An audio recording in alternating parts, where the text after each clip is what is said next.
خداوند درباره زنان می‌فرماید ولا یبدین زینتهن الا لبعولتهن، یعنی زنان زیبایی‌هایشان را نشان ندهند مگر برای شوهرانشان.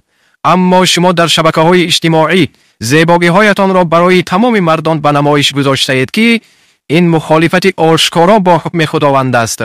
فراموش نکنید که عاقبت مخالفت با حکم خداوند آتش جهنم و سخت‌ترین عذاب است.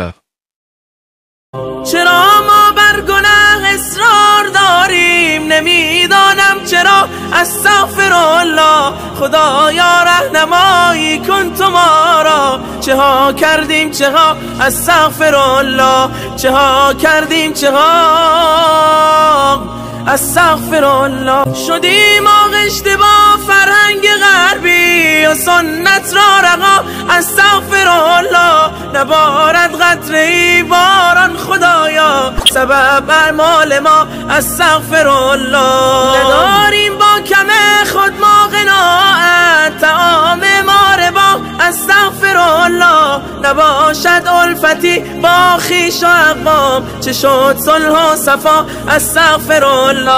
نبویی از صداقت در سخنها، نماد عهد و وفا، استغفرالله. شده غیبت به هر مجلس چه شیرین، که این هم شد غذا، استغفرالله، که این هم شد غذا، استغفرالله.